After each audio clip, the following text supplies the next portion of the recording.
We have to show through our actions the solidarity we're capable of, people might have been saying at the Columbia University International Students Conference in New York that fall of 1968, when we just found out that after months of demonstrations back in Mexico City, putting hundreds of thousands of people into the streets, the Mexican army had invaded the National University to quell the protests. Only no one there at Columbia was willing or able to decide what kind of action should be taken, not even whether to send a message of support to the student movement's National Strike Committee, something as easy as a card to a friend in hospital, victim of illness, assault, or accident. Sorry about your army. Get well soon. And I swear to God it must have been midnight by then, and there's Basta, my soon-to-be husband, getting up on the stage, and he's lost it, completely lost it. This man, I've given his new name in my novel for being so full of words, things about the unity of theory and practice, praxis and la coyuntura, that favorite naturally spoken Latin American left word, become the awkward conjuncture in English, and always, of course, there's la correlación de fuerzas in the class war. So I call him Sebastián and Itzel, so he could be basta, basta, basta. Enough, basta, enough, when anybody needed to shut him up. Only now the theoretical talk's all gone, and it's not even howdy fucks. The way he'd taken to mispronouncing folks on purpose just to see the looks on folks' fucking faces, but just calling everybody the equivalent of fucks in Spanish and meaning it. And here, in this short true-to-fact vignette from only 2 weeks before the massacre that gives its name to my novel's first volume, I'll start not just with quotes and phrases from the book, but the exact words of Itzel I, a Tlatelolco Awakening. Tlatelolco, the massacre of October 2nd, 1968. Because what else could Basta do inside tan grandísima desmadre, such a chaotic unmother, than mean it? Absolutely mean it. And besides, I promised this scene to my friend poet Wayman Chan because he asked me what the word pendejo, used so often with the force of asshole in Mexican movies and television, really means. So, and there's me following Basta up there, my first on-stage interpretation, and mostly what I'm getting to translate between chingada madre and hijos de la chingada is what could have been anyone's first long lesson on how to swear in Mexico, with its chinga puta madral, that's more or less a fucked whore mother load, of repeated expressions, only mostly it's pendejos, pendejos, pendejos, he's saying, y no se me apendejen, among other variations on yet another, mostly, though not exclusively Mexican expression, with less of the fucker and more of the schmuck than cabrones, but still with the weight, if not the meaning, of asshole. Asshole and assholeries, and don't go all asshole on me, something much more freely used than its English equivalent, because just about anybody, except maybe Ignacia, Basta's mojigata wet cat of a mother, could easily ask, ¿Qué pendejadas son estas? What assholeries are these?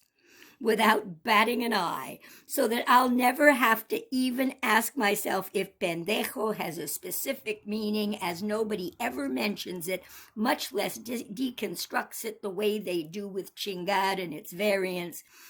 You can start with Octavio Paz for that. He dedicates pretty much the whole of the labyrinth of solitude to it, and there's much more after that.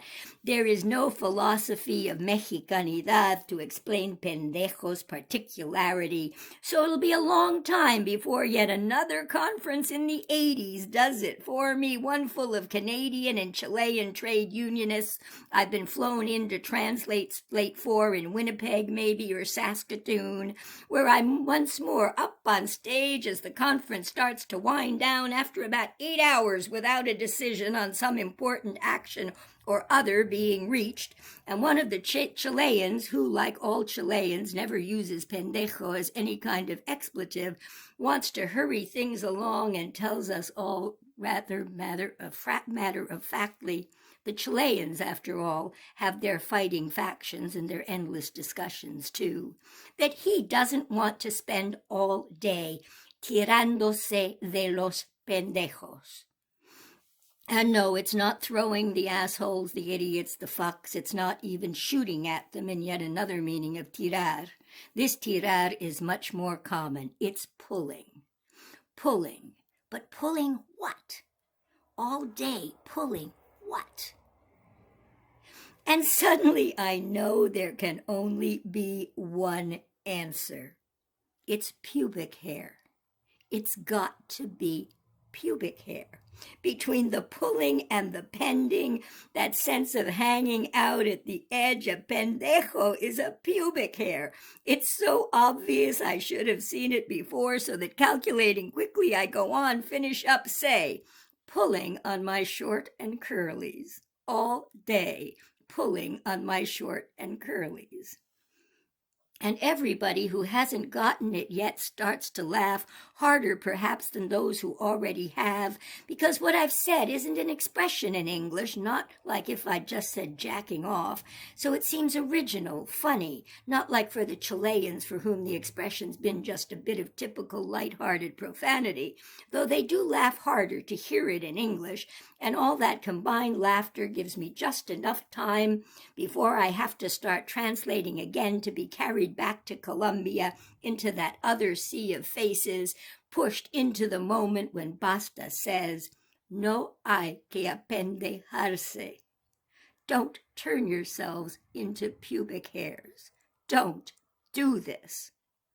And I see all those students, all those activists in that room suddenly like that twisted, messy, matted, chaotic, pendejos, pendejos, pendejos, turning into pendejos, into pubic hairs, and I start to smile myself, if not to laugh, as I wait for the speaker's next words in Winnipeg and wonder, too, if Basta ever saw them like that while looking out over the crowd at Columbia. If any Mexican actually knows where the words come from, or if it's long lost its original meaning, if all it has left for anyone is its weight of criticism and self-criticism. So that maybe I'll laugh out loud about it later when this other Canadian conference too is over, when I'm drinking wine and listening to folk songs with the Chileans and talking of the ubiquity of armies and of their artillery, of tanks rolling along streets and across campuses.